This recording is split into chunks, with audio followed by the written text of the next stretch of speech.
Hey, viewers and listeners, we are live. And welcome to the Seven City Shoptalk Sports Show, broadcasting to you from the beautiful state of Virginia, snowy Virginia, to everyone all over the world. We want to thank you for just hanging out with us, but we want to thank you also for joining us in another episode of our brand of dysfunctional camaraderie. And as of now, this shop is open.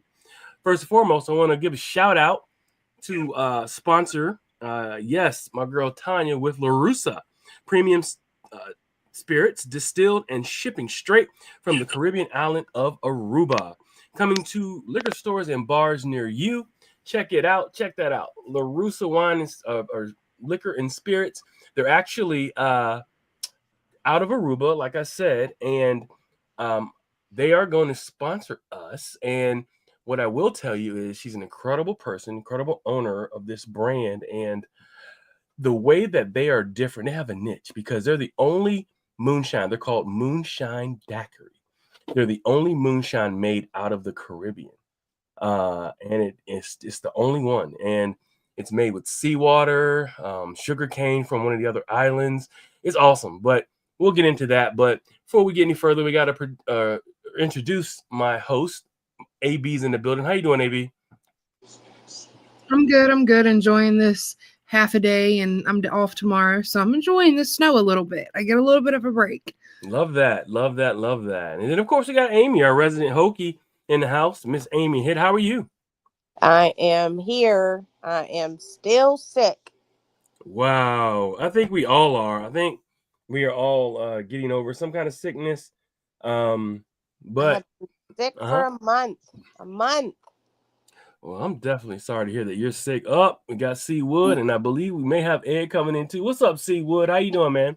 Can we get a road trip to go sample that sponsor there? I think we need some beach shots and Well, this is what it is. This is what it is, and this is shout. I'm gonna shout them out at the end of the show as well. They are doing their first run right now at the distillery in Aruba, and it's gonna be guava. Um, and then the next run is gonna be pineapple coconut, I believe. But oh the god, first I'm gonna run is order some. guava, and it's I believe is it 120, 130 proof is true moonshine, and it's the only one made in the Caribbean, coming straight out of Aruba. Mm. I'm going to be a spokesperson for her. When they start getting it, we're going to start pushing it the end of this month, beginning of March. Also, the distributor in Miami is ready to help push it out as well.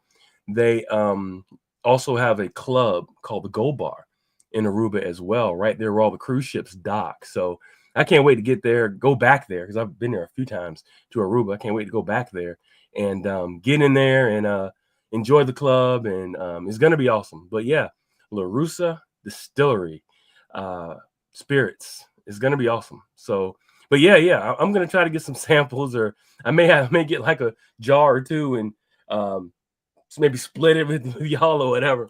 But we got to sell the product too. But yes, If it she is can ship coming. it, I can order it. Oh yeah. Well, she's definitely hot to try on getting it out here. But she's from New Jersey originally, and she goes to Aruba like every 2 weeks, flies back and forth. But if you go to my page and you scroll down, you'll be able to see the development of how it came to be and how her story of how cool it really is, and seeing how it's set up. She has like the grass down. Well, it's an artificial grass, but it looks beautiful. And then it's like a club, and it's a full blown distillery. But she's ready to rock and roll. But my man C Wood, how you doing, C Wood? Doing good, man. How you doing? I appreciate you coming on, brother. Thank you for coming on tonight. Hey, you might need somebody that drinks alcohol to try that for you. So let me know. Yeah, absolutely. Hey, you guys hey, my team is on the top of the list. There are going to be some types of tastings. I'm going to have to put something together. I believe we'll figure out how my shipment will come here, and working on my selling permit for it. So I'll do this kind of like a part-time as well for them. So I'll wind up helping push it in, the state of Virginia, which, state of Virginia, West Virginia, Tennessee, this is like the origins of moonshine.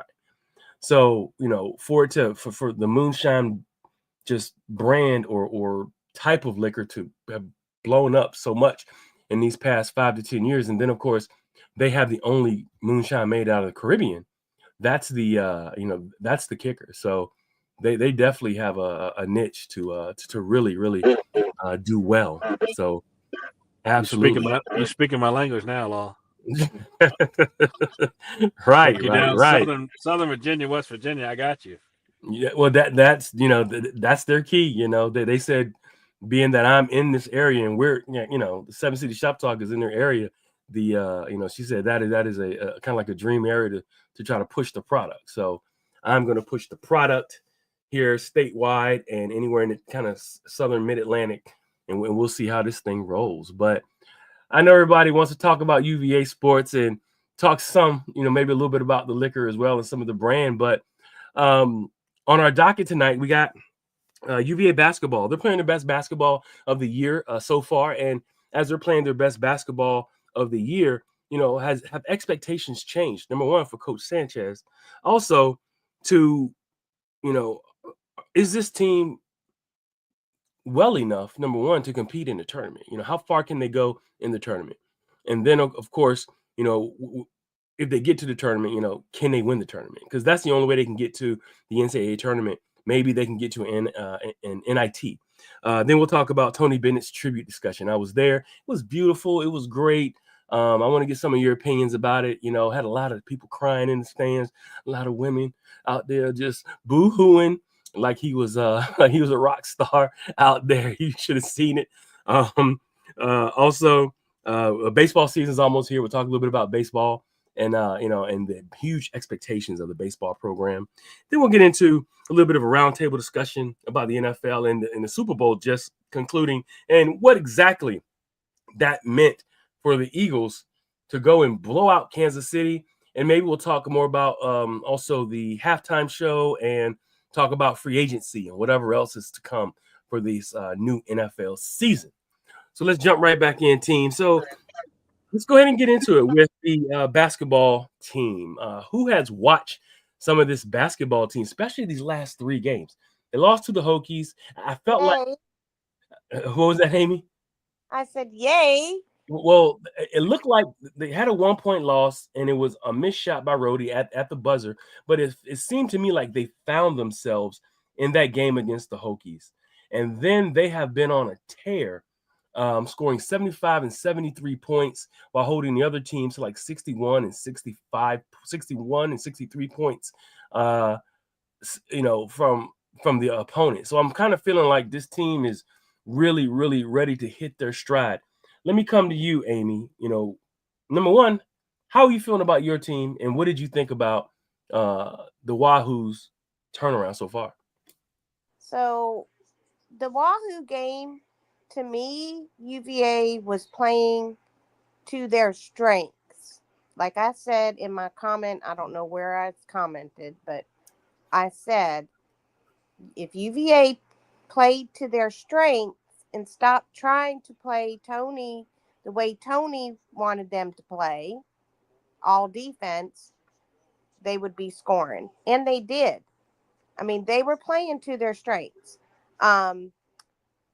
It was a 1-point win. Yes, it was. I take them all day long. A win is a win. My team, they're coming together. They're playing together. They're all young. I mean, there's only 3 players that have returned. One was Rex Steiner. Sometimes he reminds me so much of Padula, I want to just smack him in the head. But they're getting better. They are getting better. I mean, we won again the other night. So I don't know. I think that the ACC tournament's going to be something. I don't know that anybody can beat Duke. Well, Duke just lost. Yeah, but not to Clemson the just ACC team. Well, I mean, they lost to Clemson, right? Right. So, but UNC is completely fallen apart. Yeah, and they have. And I just don't know. I think the ACC tournament's going to be a real hot mess. And then you've got, 3 teams that aren't even going to be allowed to play. Yeah, that's kind of been the case for a while here, where the bottom 3 teams don't go. But that's a good analysis, Amy. What about you, Wood? How do you feel about this basketball team from what you've seen these last few games? Well, I mean, you see what difference good guard play can make. Absolutely horrible. And then last part of that Tech game, but definitely last 2 games, you got Rhodey. I mean, Rhodey's been unbelievable. I'm the biggest critic of him there ever was, but he has 60 assists and I don't know, it's something ridiculous. 5 turnovers. 1, 2, 3, 4, something. It's all on one hand. Something in that range. It's like it's unbelievable. Ty Jerome type. And then you got Dede Ames. So the point guard play, the backcourt in itself has been the difference. And you can see what we got. Of course, we got some people in foul trouble. A little bit of help from our big man. But, hey, man, when you got those guys at the point and shooting guard playing like that, and McNeely shooting the ball like he's shooting, that's been the main difference. Earlier, we didn't have very much guard play. But Dede Ames, man, he's really come on along with Rhodey. So that's the difference in what we've been seeing. Will it continue? I hope. But we'll see.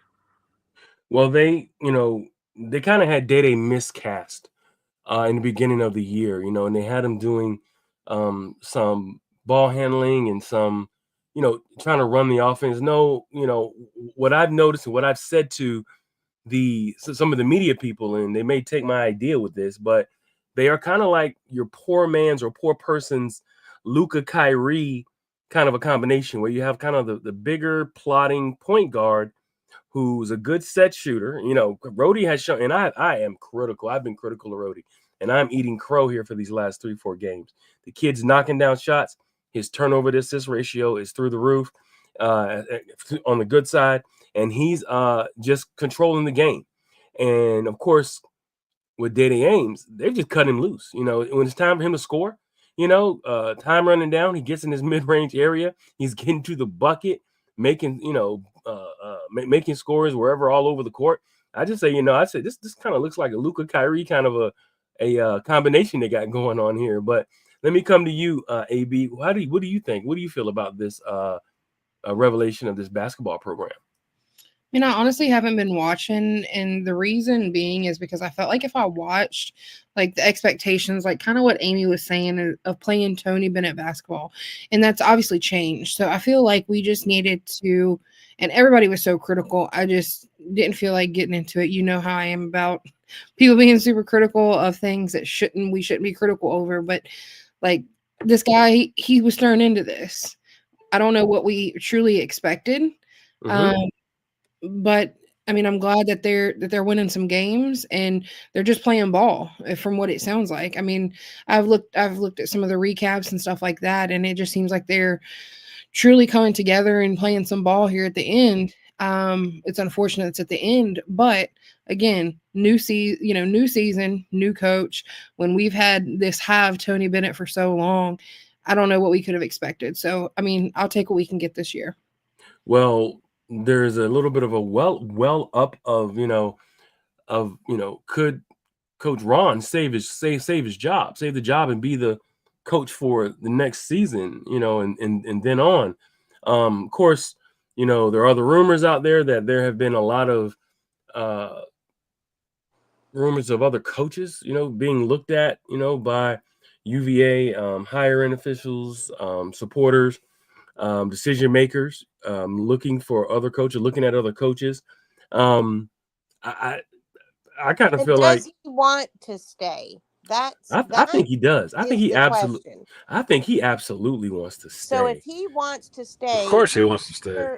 So my opinion is this: if he wants to stay, I think that Tony said to Carla, this is just my opinion, that Tony said to Carla, you need to give him at least 2 years, 2 to 3 years. All of those players are Tony's players. Did you're they right. want to play for Sanchez? No. but they're playing for him now. I mean, I feel like at the beginning of the season, I mean, I love basketball. I'm not a very good basketball player, but I do love basketball.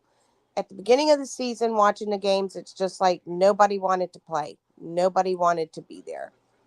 And then I think they all got to know each other. Not saying that he wasn't always there before, but Tony Bennett ran the show.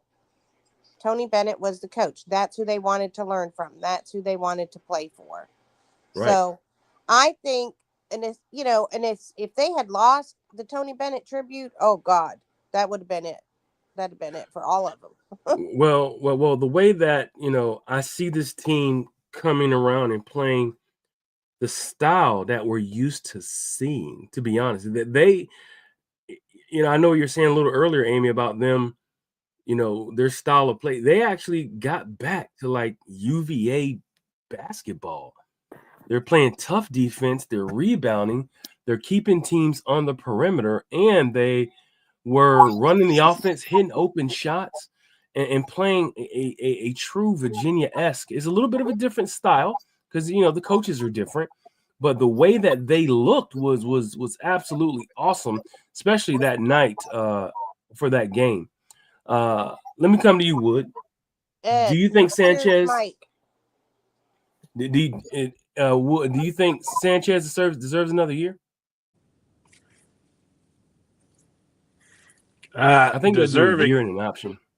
Deserving is a weird word to say. I mean, does he deserve it? I don't know.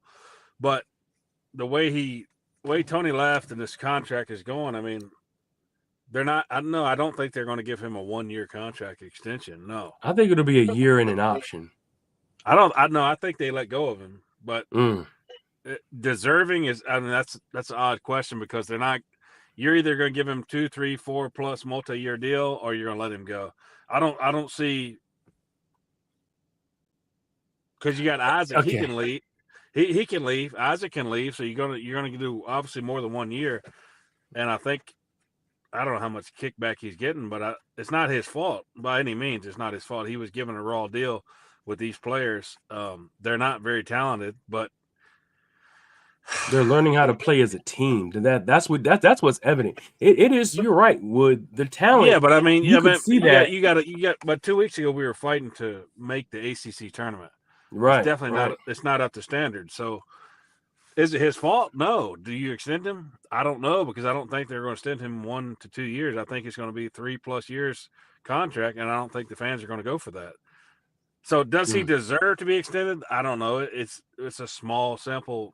It's a small body size of work. Like we don't know. Like they're playing good now, but is 10th in the ACC good enough? I don't know. And it's not his fault. Don't get me wrong, but. Do you have enough information to extend him 4 to 5 year contract? Well, it's going to be. Who would you say is going to come in and bring in talent? That's the thing. It's got to be a big name. It's got to be somebody. You're going to have to pay with a lot of pull for it to be a huge name. It's just like, I'm just going to throw this out there. The Kentucky's women's basketball game, I have not watched all year because I am still bitter with Kenny Brooks. He took 3 or 4, 5 of our players. He decimated our team, took staff, gone to UConn. I pray every time he plays that he loses. I mean, I'm really bitter about it. But so you're. But I mean, that's the same thing they said when we hired Tony Bennett. Who's Tony Bennett? We got to get a big name. But it's totally Tubby different Smith. now, Wood. No, it's not. It's not. Totally yes, different. It most certainly is. No, you are not going to pull an SEC coach from an SEC team with the amount of NIL money that they got to come to UVA because the UVA fan base is what they are going to want. Who the hell wants an SEC basketball coach? What's going on, Antonio? Appleby, my man. As you can see, we're at it. We're at it. No, good and heavy already. Dream hire be shocker smart, but. If you're asking the question, SEC basketball, what the hell are you talking about? Yeah, like I'm talking about talent, a big time coach with a lot of. We're not talking football. You're talking SEC basketball. SEC basketball is better than ACC basketball right now, Wood, though. But yeah, but maybe this year. But I think what We have to hire SEC basketball coach. ACC. Well, I'm not talking about the coaches. I'm just saying ACC basketball has dominated the tournament for a very long time. ACC basketball has consistently been good for easily 10, 15 years. So I don't think we need to say we need like an SEC type coach, because we've been dominant, and we need a coach that can coach to the high level that we're looking for. And like Chad was saying, Tony Bennett, who was Tony Bennett? We didn't know he was going to be the person that he is today. Sure. Hey, So let's get Ed in here. Ed, what would you like to contribute to this conversation? Oh, you're muted. Come on in. I'm not sure there's much for me to contribute.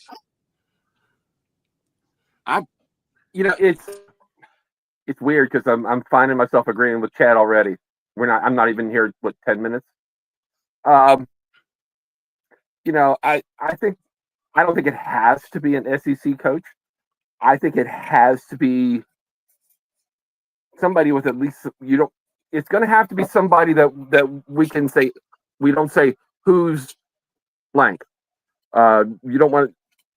Yeah, we said who's Tony Bennett, and it worked out well for us, reasonably well. I would think it would have to be somebody with at least some name brand recognition, but I don't think it has to be, just to throw a name out, Michael Jordan, something like that. I think it's, the name I keep hearing is Shaka Smart. Right. Shaka Smart is not coming to UVA. Why not? He's not even in the SEC, Amy. Shaka Smart is what I said was SEC like coaching. No, you said SEC coach. No, there was no like. SEC like coach, because they have the talent with them. That's what I said. You have got to have somebody that's going to bring talent with them. And Shaka Smart, he just got a huge contract where he is, and his team is winning hand over fist. Hand over fist. There's no chance we get Kenny Brooks, huh? No. Kenny Brooks ain't leaving. That fool's making big time mega bucks, millions. They lured him away from Blacksburg. Not that that's hard. And she's got sources, dude. She's got sources. Yeah, she's got money to get Shaka Smart. She was on medication for those sources, but I think she's off now.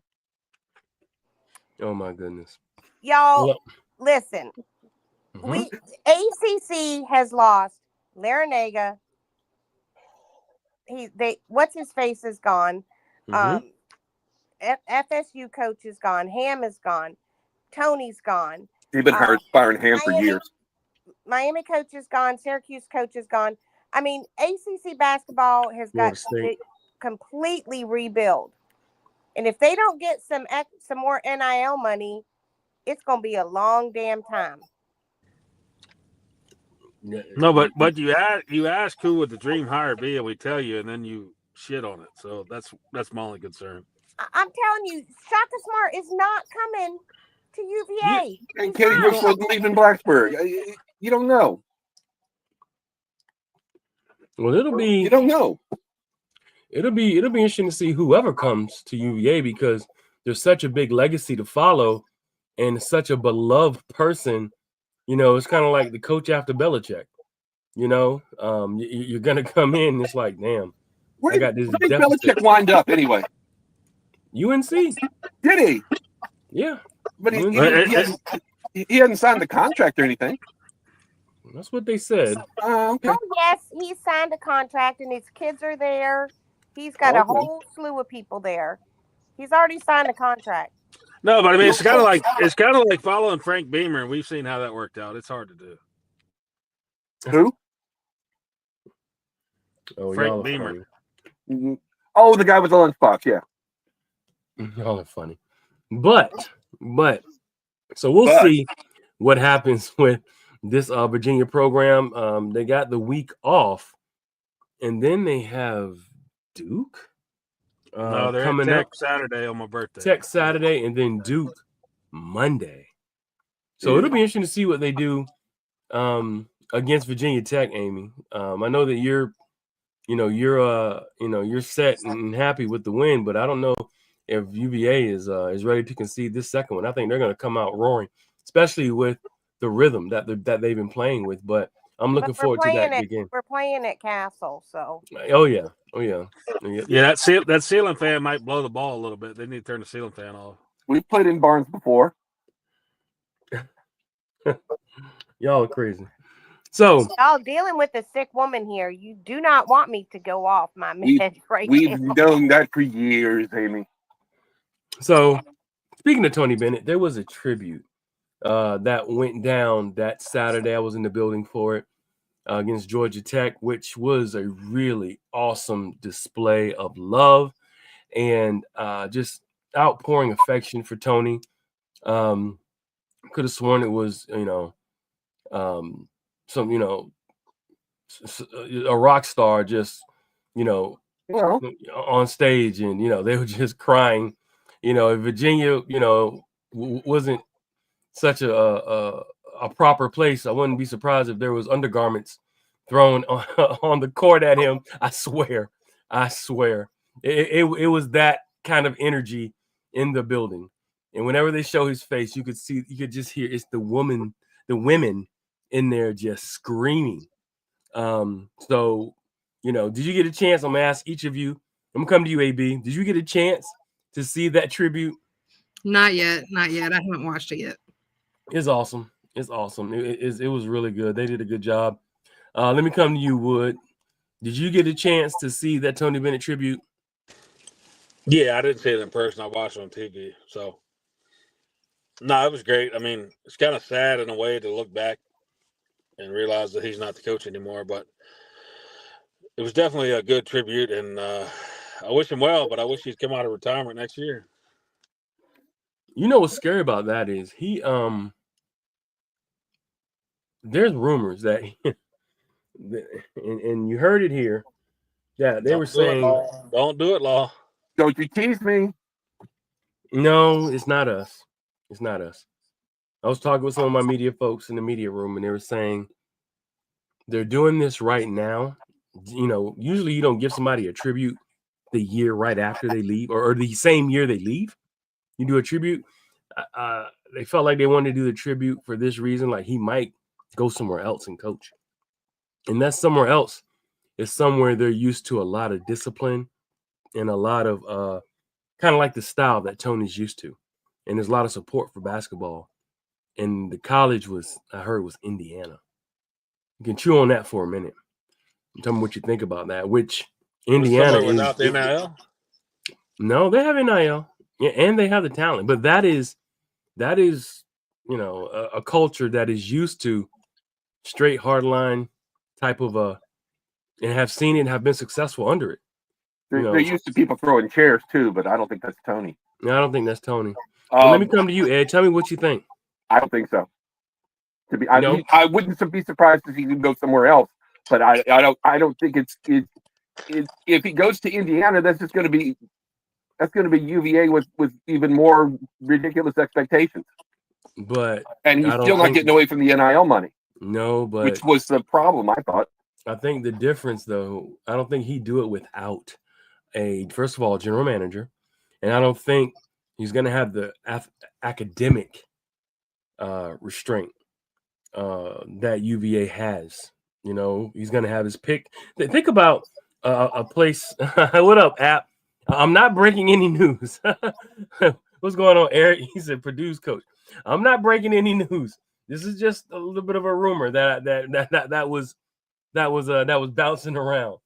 But a place like Indiana, with Tony, where they're used to a hard edge, straight edge, kind of an environment and coaching, coaching culture, and it's, a place where, playing basketball the traditional way, as far as setting screens, shooting jumpers, and running plays, and then having the ability to pull in, and I'm just going to say it, more athletic kids that are what we call academically, maybe not as academically charged as UVA kids are, where they want to go and play for a year and take off, or play for a couple years and then be draft eligible. I think that the talent pool in naturally, I think the talent pool in that area of the country with the Big Ten,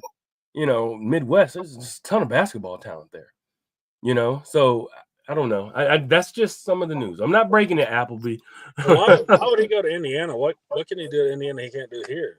Yeah, that's what I'm thinking. He's brought in the big name players.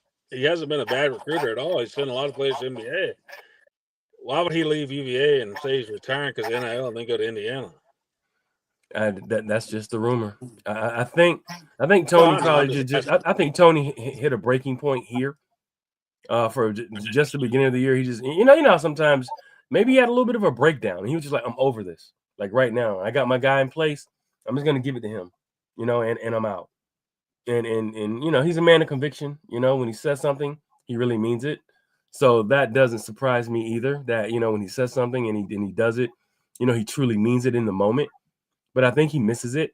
What the cool part about the tribute also was that his son got to play at the end of the game, and got in and got a steal, and started a fast break, which led to a bucket, which was really cool. You could see Tony show the most emotion I've seen. He didn't show this much emotion when they won the national championship.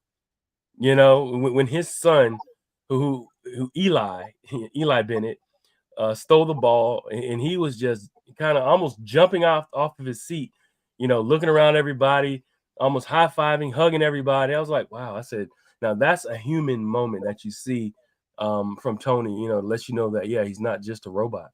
Must have got that fast break gene from his mama. What grade is his son in? I think he's what, I'm not sure. What grade his son is in. So if he went to UVA, would that be a conviction on UVA admin in the way we do things? That's a good question, Wood. Great question. Shout out to my folks in the chat, my man Eric Thomas, Antonio Appleby. There's Tanya Tova Barres. She's with the owner, CEO, representing LaRussa Premium Distillery. Yay! Hey, straight, girl, straight you can send me from some of that coconut pineapple. Straight from the beautiful island of Aruba. Getting ready to sponsor 7 City Shop Talk. What's going on, Tanya? So yeah, she's in Aruba, she's in Aruba right now. Actually, they're getting ready to drop that first load of moonshine, and they you got that creek water in Blacksburg. You don't need that stuff from Aruba. I need a link to order that coconut pineapple. It's coming. It's on its way. I'll make sure you get some for sure. So also Amy. Shout out to Appleby. Shout out to my man. He's saying that may be a great stop for him. I think so too. He's also said, Indiana, you could offer a lot of that's another thing. The support that Indiana could offer, being a blue blood. That's one thing about Indiana. They're a blue blood. And that's what Virginia doesn't have. They don't have the lineage that Indiana does. And the support that he could have there, as opposed to the other places he's been, would be legendary, to get a coach over there. But, it may be a year off it. But remember, you heard it here first. It wasn't my story, but that's kind of the rumors that were floating around. But yeah, so right along with that, did you see the tribute, Ed? Did you already give me that answer? No, I did not. It's too soon. Okay. It's too soon, man. What about you, Amy? Did you check it out? I was watching it during the game, but they kept breaking away from it. I didn't sit down and watch the whole thing. But he's a very humbly spoken person. Right. When he was talking, everybody was quiet. Everybody was listening. And to see all of the former players there. That was awesome. That was an awesome piece. Yes. That really was, I think, really special for him. Yeah.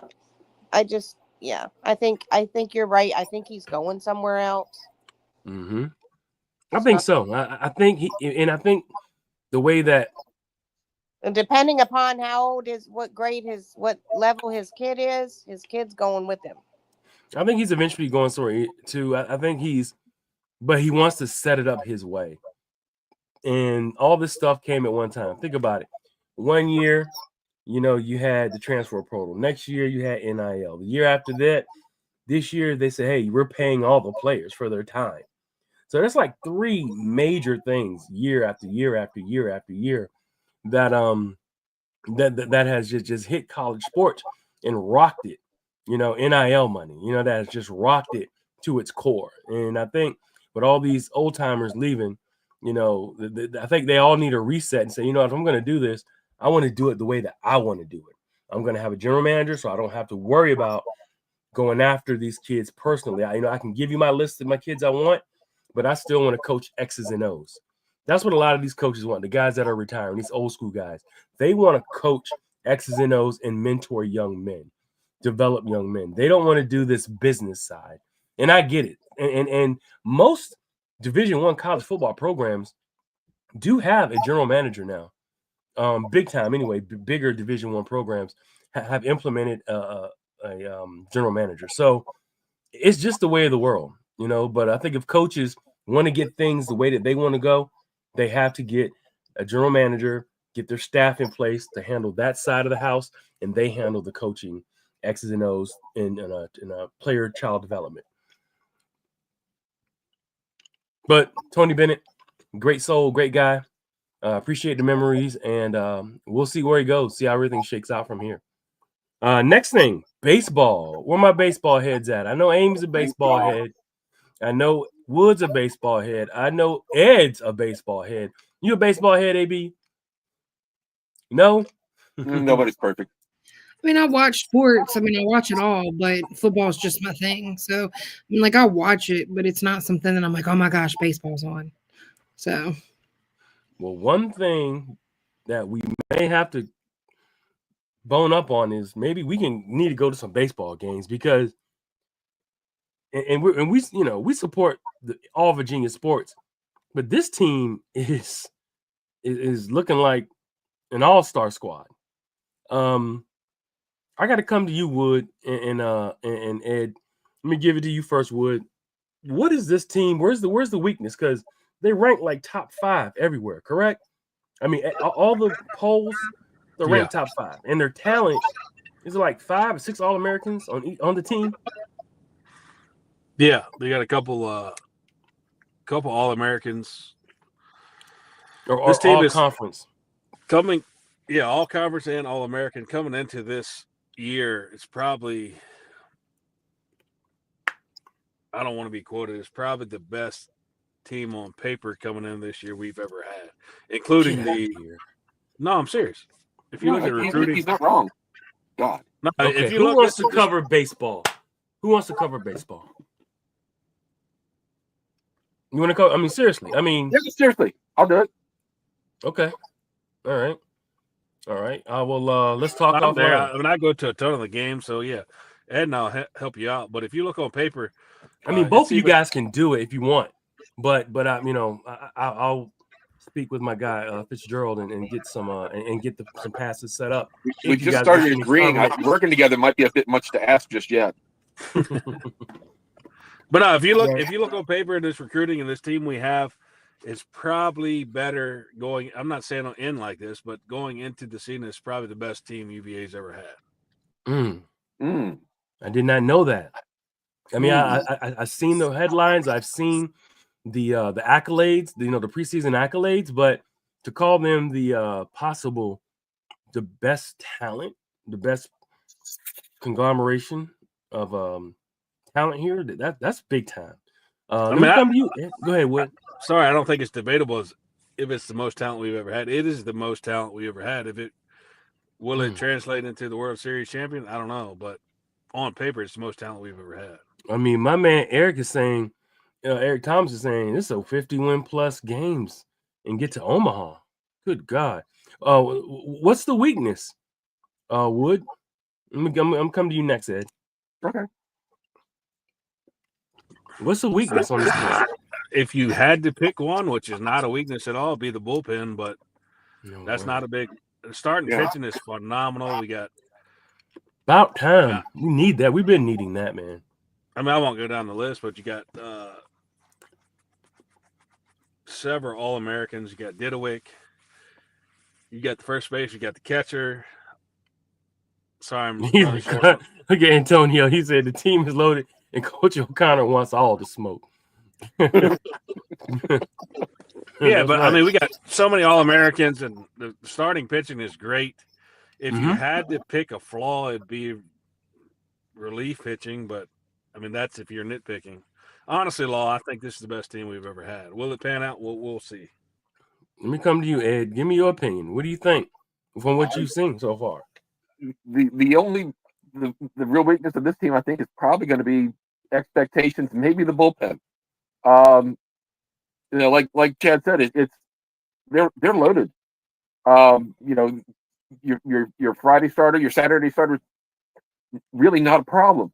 If your biggest problem going into spring ball is figuring out who your closer is going to be, I feel like you're in pretty good shape. You've got all Americans all around the diamond, so it's going to come down to execution. It's going to you're going to go as far as your pitching takes you. Pitching, the talent is there. They have loads of potential, but potential's kind of like a post-dated check. It's no good to me today. So we'll see what if the results meet the expectations. You can't say they didn't have talent if they don't. Hey, Ed, I think Henry Ford, isn't he first team All-American? You might be right. It's You might be right. phenomenal. I don't pay much attention to that sort of thing, but I know it was a pretty good team last year, and I think all of the critical guys came back. So, there's 40 wins is probably the low end. I would think 50 might be a bit much, but we'll see. Okay. My man said Big J Wolf out there. Okay. Yeah. I mean, that's true. Yeah, still got him there. Is he gonna relieve or is he gonna start? Anybody know any? Right now he's a Sunday starter, but could go back and forth. Okay, all right, Amy. Let me come to you. I know you've kind of watched this from afar a little bit. You got anything to say about UVA baseball and Hokies baseball? Anything good?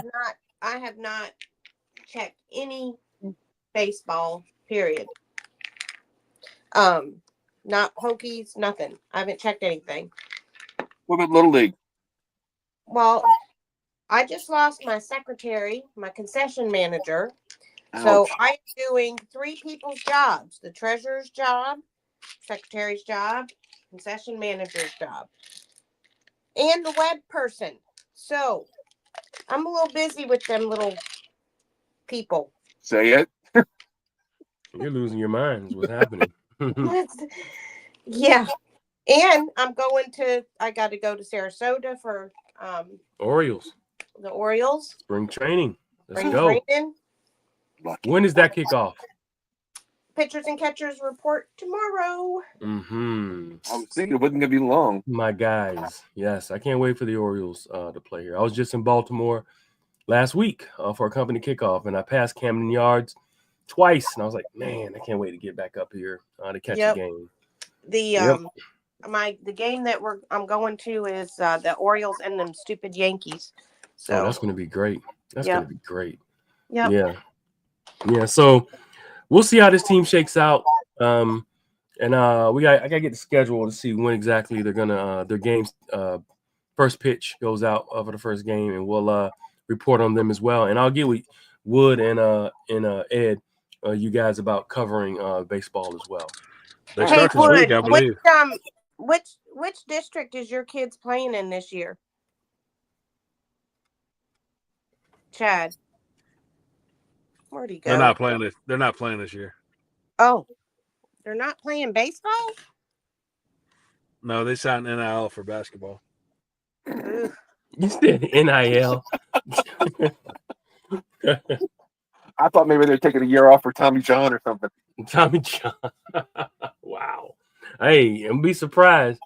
Some of these, the way things are going nowadays. You're having 14, 15-year-old kids now doing Tommy John surgery. It's right. That's right. That's right. But yeah, so we'll keep everyone up to date on the baseball program, especially since we may have some hosts covering baseball a little bit more consistently coming up this year, especially with the team being so loaded. I'm ready for it. Now that we're good, yeah, sure. Well, we've been good, but we could be really good, ridiculously good. Really good. And that's crazy for Wood to say this may be the most talent this squad's ever, UVA's ever had. I'm used to Wood saying 4 or 5, maybe 6 wins. That's but I don't know if I've ever heard Chad say anything about being double the best digits ever. No, I don't think I've ever heard Chad Wood say anything about being the best ever. I've never heard that come out of Wood's mouth. So worst, yeah. But this team, I would say it'd be the best ever. It's the most talent we've ever had. Well, that's what I mean. The most talent ever. And the prospects could be absolutely outrageous. So we'll check that out. But yes, they had several players projected in the top 3 rounds of the MLB draft this year that committed to Virginia. Wow, that's awesome. I can't think of his name. One's a pitcher / outfielder. He's a top 10 pick. I got Harris and I got a Didowick. No. He's a new guy. He came. I think he's batting right after Henry Ford. Transfer. I can't think of his name, but he was projected top 10 in the league this year. Damn. Oh my gosh! Now I'm excited. The transfers, dude, didn't it? Yes. Oh. Where did he transfer in from? I can't remember. Dude is a top 10 MLB draft pick, and he was it one of the Carolina schools? Duke, maybe. I don't know, to be honest with you. And he wound up staying in Virginia. So he's a top MLB kid. And he did declare for the draft. He was projected, I want to say 9 in MLB draft, 9 overall. Position? What position? Outfielder / pitcher. Outfielder / pitcher. Wow. Okay. Let's go. Anybody out there in the chat, if you know this, if you say his name, I'll know it. But yeah, he was projected. Yeah, I can't think of it. Let's go. Added to what they had last year.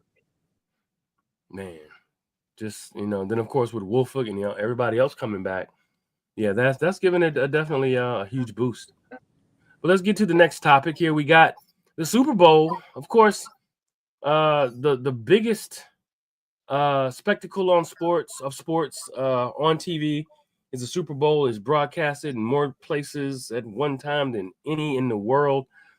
The Eagles won, and that pains me to say that. And not only did they win, they won in dominating fashion.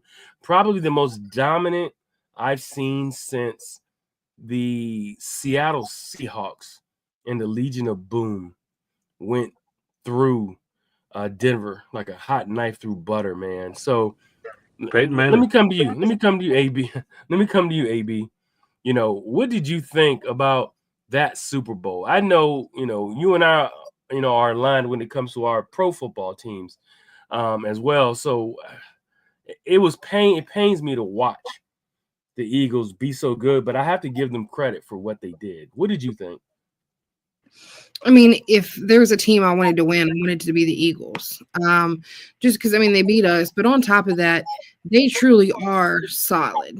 I mean, we talked about it a couple weeks ago on our podcast about how overall they are elite on so many levels. And, everybody talks about how the Chiefs are, but they showed what elite was on Sunday. Yeah. And it was great to watch. I will say it was boring to watch, to be honest, but to see a team be that good. And the sad thing is there's a lot of teams that get worse as the season goes on, like the Detroit Lions. They're so good, but their injuries, they progressively got worse through the season.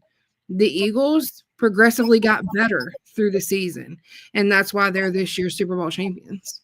Yeah, they just, that is the thing. They did keep getting better. Let me come to you, Amy. Did you get a chance to watch the Super Bowl? Oh, yeah. If it pained me the Eagles won. It really did because, you know, I'm a diehard Skins fan forever. But if the AFC Championship game had been, if I think the Bills would have been a better team for the Eagles to play. Um, Kansas City, they just didn't even show up. They knew they were beat before they even come. The way they were acting, the way they played, it was horrible. It was an embarrassment, really. Mm. I mean, when you go into the third quarter and you're a 2-time Super Bowl champion, 3 in the last 5 years, 4 years, Something like that. 5 um, years. and you shit the bed. I mean, they shit the bed. Mm-hmm. And that rookie cornerback they have, the Eagles have, Oh, they Cooper got a DeJean. cornerback. Well, he's a safety. They got a corner and a safety. Well, Deshaun? they calling him number 1 cornerback today. I saw Yeah, it. he plays a safety. He's like a rover. He's all over the field. But the cornerback, they have a stud cornerback as well. Well, He shut down Terry McLaurin yeah. in the first match. Cooper DeJean. Yep. Yeah. So what did you think about the Super Bowl, Ed? I didn't watch it. What is the Super Bowl? I'm not familiar with the Super Bowl. You really did not watch it? No, I did not. I as a card carrying member of Raider Nation, I can't stand the Chiefs. And it wasn't you missed my the team treat. playing them, so You missed the treat, buddy.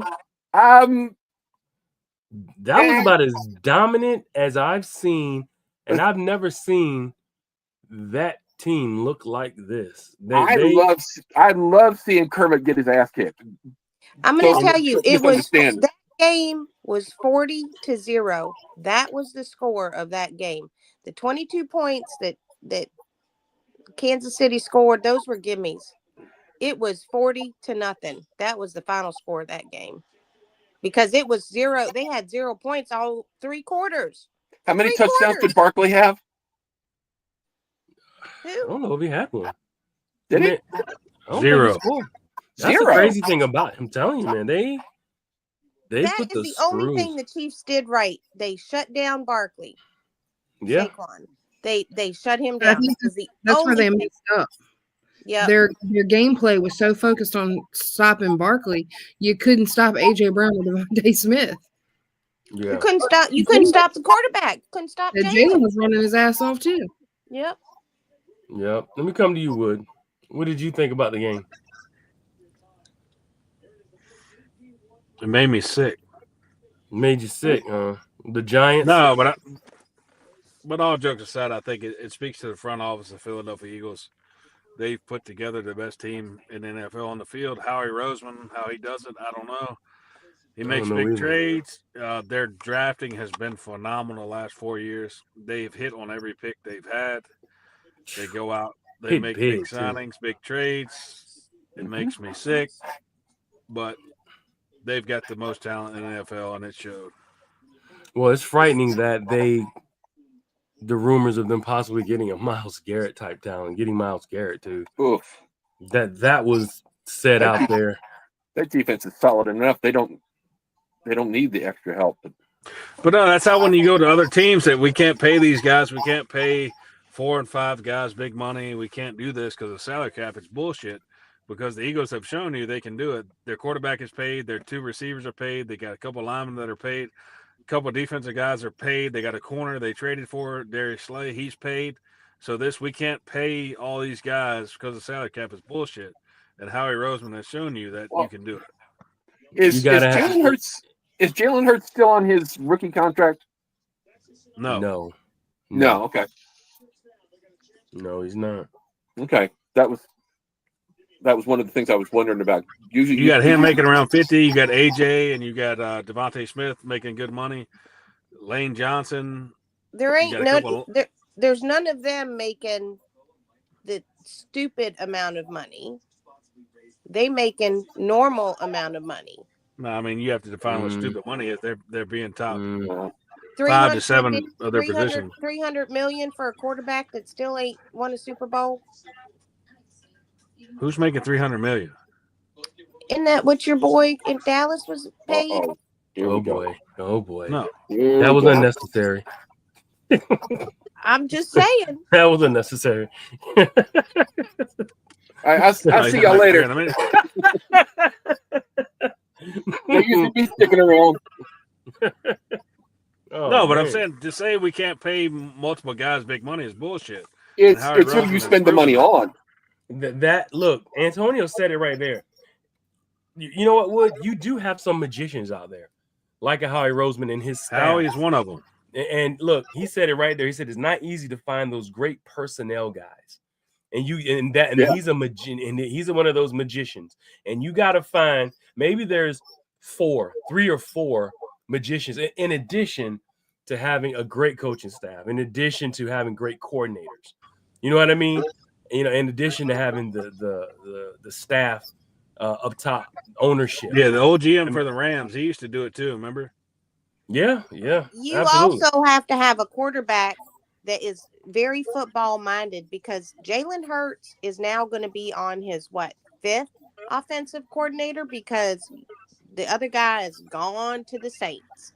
He's about as steady as you can get, honestly. I still think he's maybe top 10, a little bit below top 10 kind of a quarterback, but he is from a stability standpoint, from a solid citizen standpoint, he's all of that. He's a great kid. He's very football smart. You have to be smart. He's a very hard worker. Extremely hard worker. Yeah. So he's going to have another new offensive coordinator.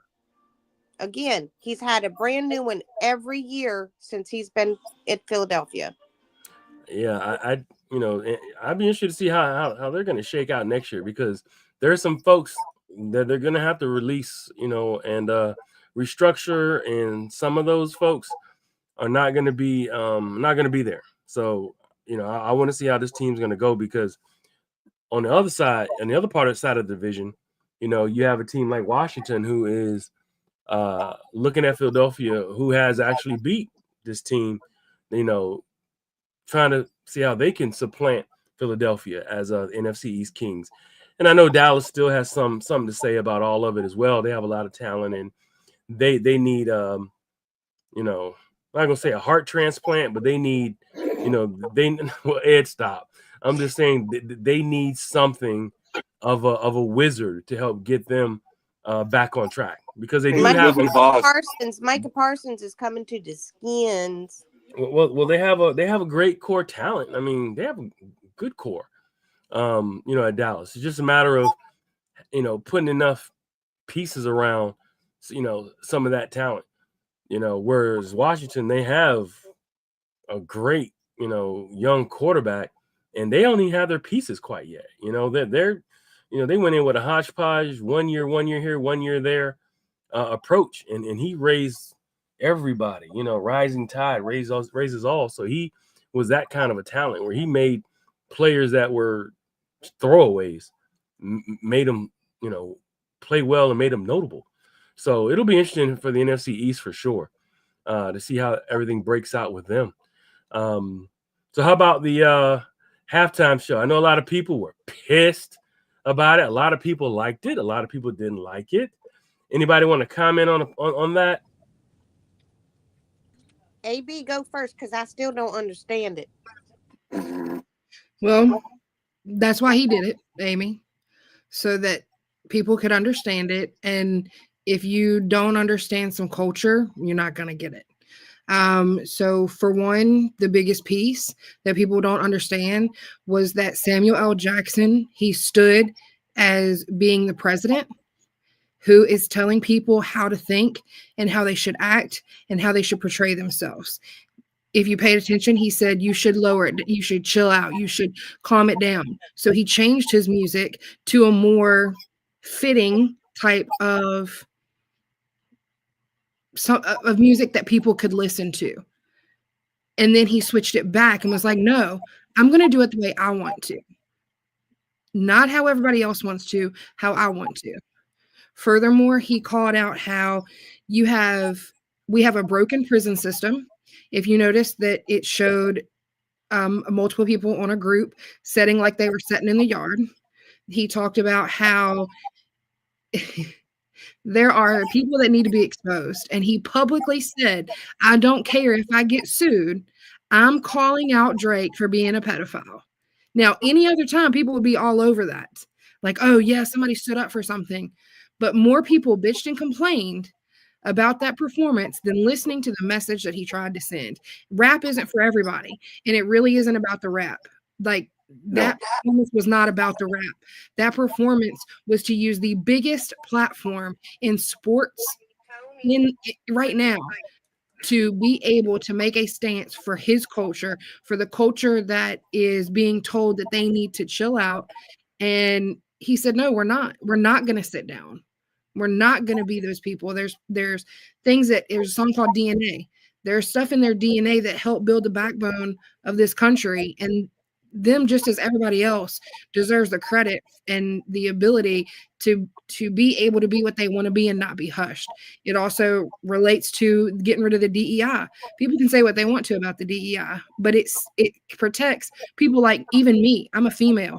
It keeps people from being able to hire, no offense, Chad, I'm just using you as an example, somebody like Chad instead of somebody like me, and we both have the same experience.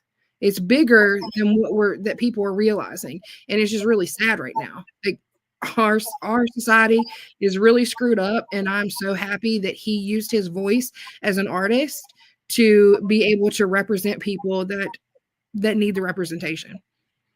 What do you think, Amy? I didn't understand it. I turned on the closed captioning so I could try to follow along with the words. I still couldn't understand it. I just, if somebody like AB had been there or posted something, or there was some sort of explanation, I had no freaking clue. None. I did not even know that was Serena Williams until after the fact.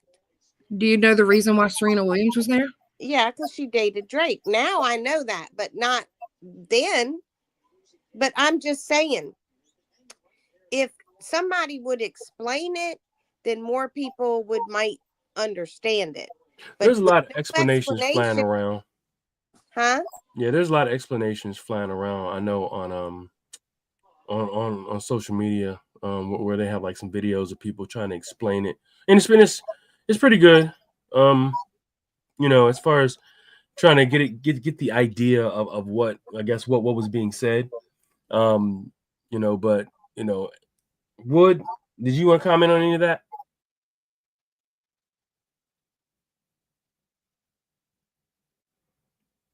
Uh-oh, you frozen, Wood?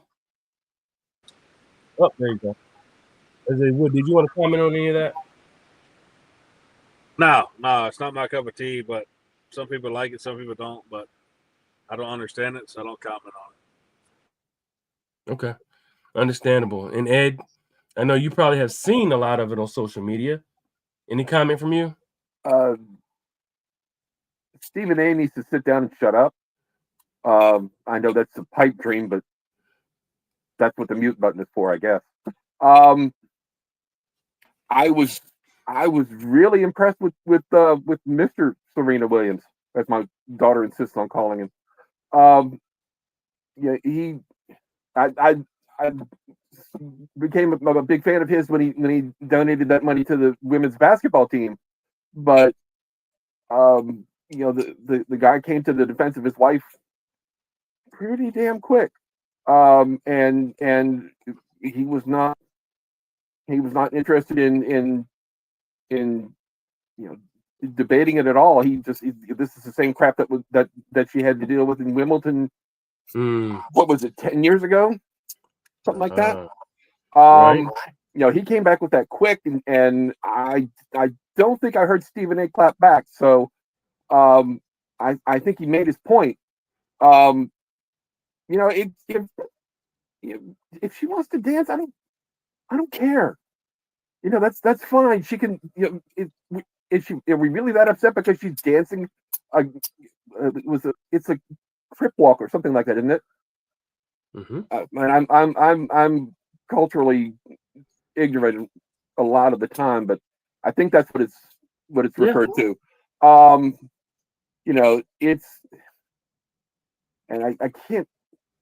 I'm really disappointed that people are still listening to Jason Whitlock, but oh gosh, yeah, he needs again. Just sit down. Is he still alive? Apparently so. Oh my gosh. But I think what brought him back to relevance was that they dug up his quote from Wimbledon, something about telling an X-rated joke in church, and I'm like, wow, way to holy hyperbole, Batman. It's wow. I didn't even see that. I guess I have to find that one. They dug that up, and then I think that's what he said.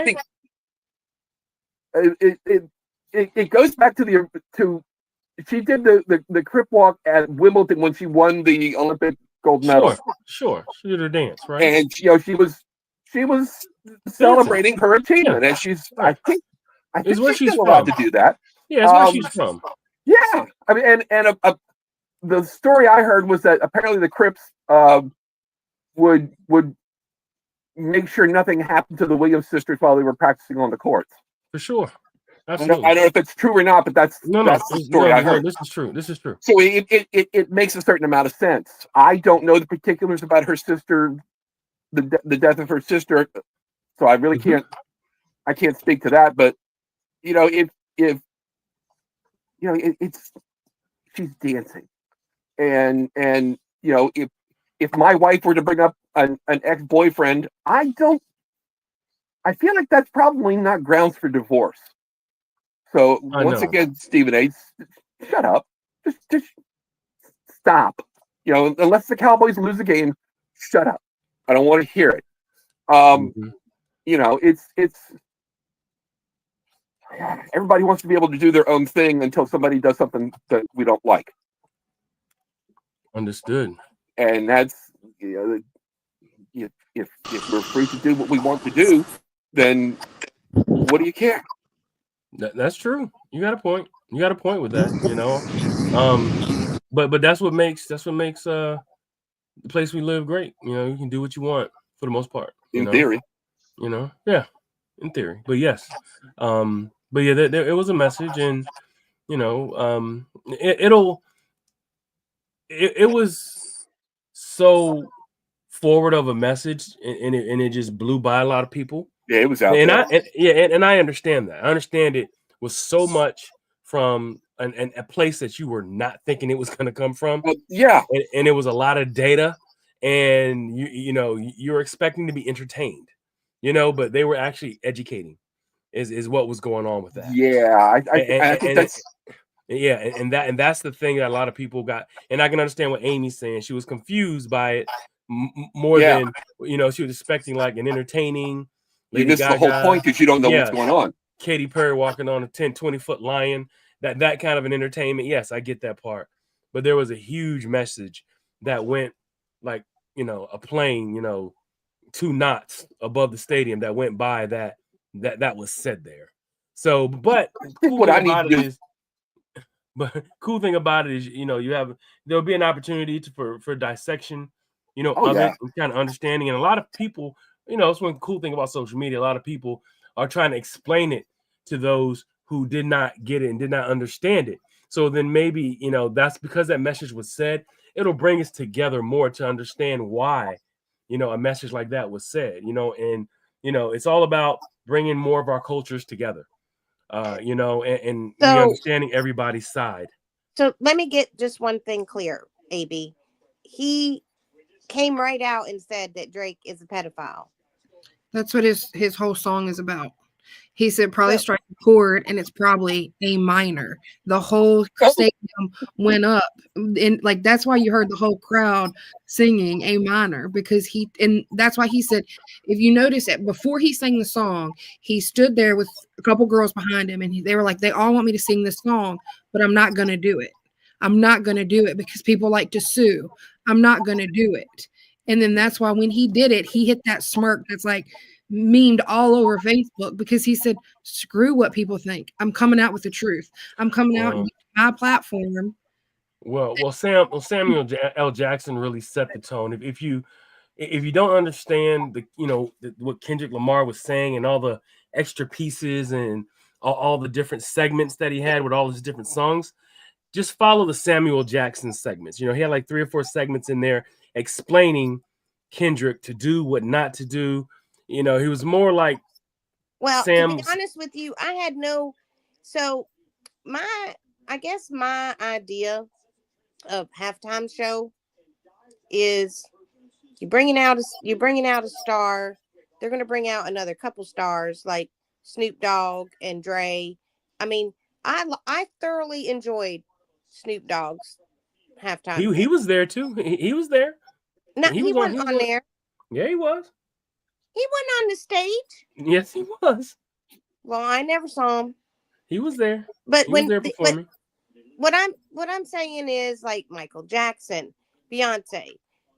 I'm just saying when people watch and families watch the halftime show, they looking for an entertainment. Sure. A concert that you don't have to pay hundreds and hundreds of dollars to go to. Taylor Swift concert. That's I think what most, not 80% of people's expectations were. So for somebody I didn't even know who he was to begin with. So you got people watching football that's, I'd say maybe 60% don't even know rap music or don't understand it. I mean, honest to God, I did put on closed captioning and I was following along with the words, and I'm just like, what the hell is he talking about?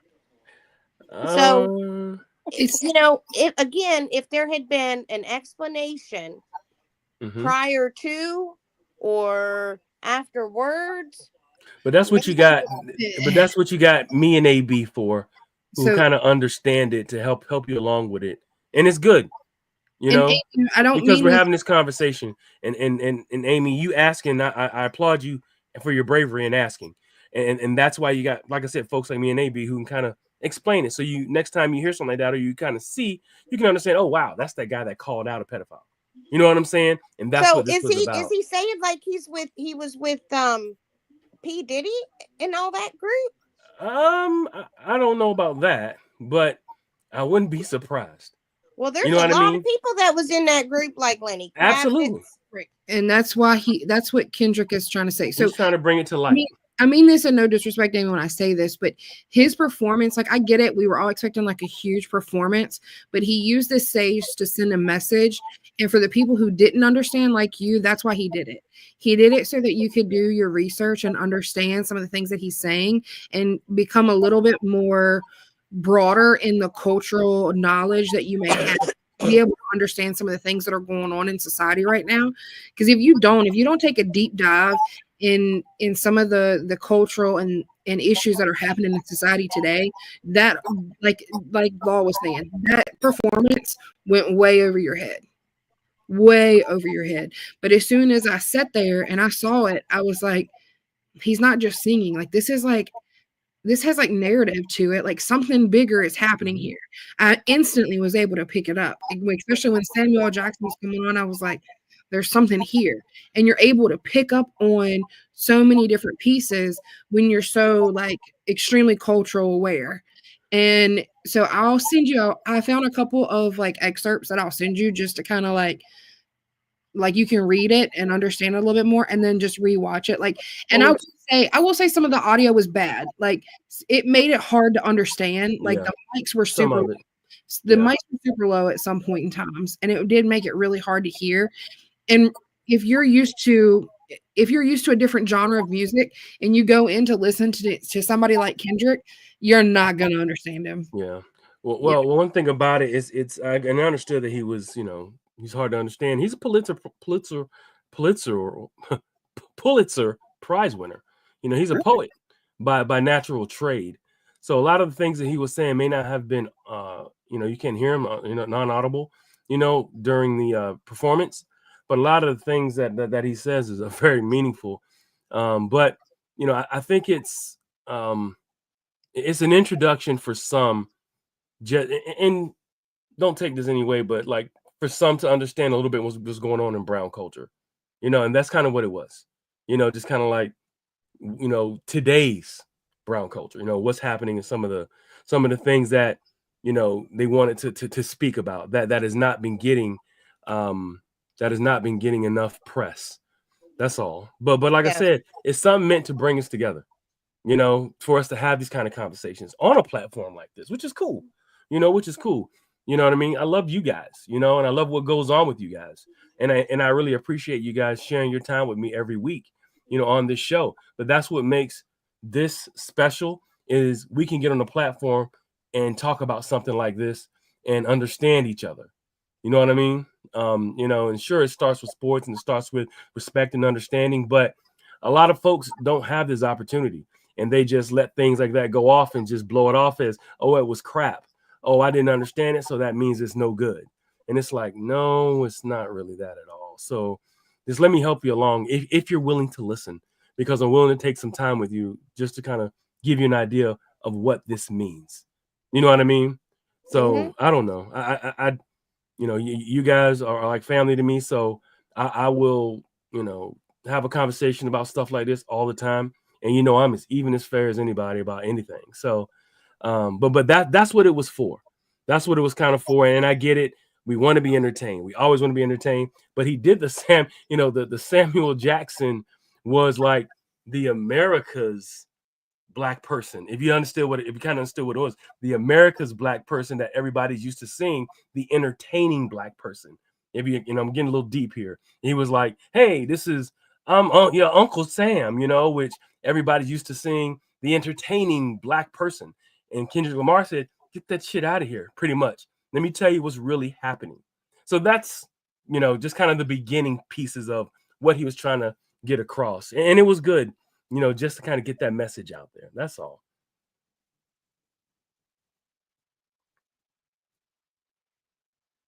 Everybody got you said a lot. It's good. I mean, we have a conversation, and it's good. It's helpful to explain it to me, and I'm happy to read the stuff about it, because seriously, this shit that's going on in this country right now is a bunch of crap. It is a bunch of crap. I've got the people trafficking, to my all office this that have been working for the federal government for years, and they sit in my office having to file bankruptcy because they done lost their job. Yeah, that's frightening. That's frightening. The whole thing is ridiculous. Programs are being shut down. I mean, we want to turn totally political, like Wood said. We don't want to turn into a political show, but all that's frightening. As things go on, in this world, care about the ones that are in your life. That's what I'm gonna say. Let's care about each other and the ones that are in your life. We can help each other. Let's help each other. And well, I appreciate I'm able to ask the question, and ain't nobody jumping my throat. No. This is what this is for. I appreciate any information you want to send me. I'm happy to read it. Yeah, that's what this is for. I just was not expecting that. Yeah, and I think that's the good part about it, because that's what everybody was expecting. Well, they tried to do that. They actually tried to give you a little bit of both, because Samuel Jackson was, hey, I'm Samuel Jackson, I'm Uncle Sam, and MFer, and he was giving you that attitude, that personality. And Kendrick was like, well, I was waiting for like Iron Man or right. Captain America, right, or but that's why they chose him. Out. I mean, that's what I was waiting on. None of that happened. Right, but you got the feeling, hey, this is gonna be crazy entertaining because Sam Jack is involved, and then and he kept coming back in segments, and it was like, he kept trying to suppress, what Kendrick was trying to say, and Kendrick kept saying, "Stop it," I got some more to say. So it was just, it was a lot of metaphors, a lot of information. Within a show. Yeah, there you go, Ed. Thank you. It was definitely a show. I knew something was up as soon as I saw Samuel L. Jackson. Yeah. I'm like, okay, Kendrick Lamar. Okay, fine. We can debate about that. But as soon as Samuel L. Jackson rolls into the room, I'm like, okay, it's on now. Yeah, exactly. I wasn't quite sure. Everybody. He appeals to everybody. And to be full disclosure, I wasn't quite sure what was going on Thanks to my daughter, I knew about the Kendrick Lamar Drake feud. You know, it's you know the pedophilia. If it's true, that's a non-starter with me. Just, you know, you go away. But you know, I said I knew there was some high level stuff going on, and so I'm like, okay, I know I'm not gonna get everything that's going on here, but you know, I could probably and you know, I started to pick up on Samuel L. Jackson. Okay, he's playing a character. He's not necessarily emceeing the halftime show. He's playing a character that's part of the halftime show. So, All right, guys. yeah, it took me a while. Medicine. Well, hope you feel better, Amy. Well, this is what I like to say before we all get off: is I love and appreciate you all for giving me your time every week, and for our viewers and listeners as well. Thank you guys for hanging in there and appreciating this. And I can tell you, this is probably a top 3 influential show that we've ever had. I feel that in my spirit right now, because some people, we get a lot of rewinds, you know, just to give you an idea of how many people watch our show. I know I haven't given you guys numbers, but like, you know, for instance, our last show, we had over, give me a second here. Let me pull it up for you. Come on. We had 1.5, 1.5K, 1,500 people watch our show January 28th. We had 1.4 the week before that. Week before that, we had 1.9. So the people that are watching, most of our traffic and our viewers watch after the fact. So there's an audience listening and watching this, and we're helping, changing, and giving information out, which is what we want to do. And it's the right information. I think we as a team are all sending the proper message. You know what I mean? We're sending the proper message. I think So that's I love all you the guys. people at the rest stop with that. What? I don't know what he's talking about. What'd you say? That 1.5 is all at the rest area with him stealing Wi-Fi at the rest area. Is that what is that what it is? But this is what I can He's say. consistent. Though. I'll give him that much. Yeah, he is consistent. But before y'all go, let me give my shout out to my girl Tanya LaRussa Barres from LaRussa Spirits and Distillery out of Aruba. Let me get my read right quick. You guys want to say something? Shout out right quick, team. Nah, you got to give him the moonshine for a shout out. Oh boy, believe me, it's on its way. Too much moonshine. I need a taste test first. We do need a taste test before we can. Yeah, I was going to say.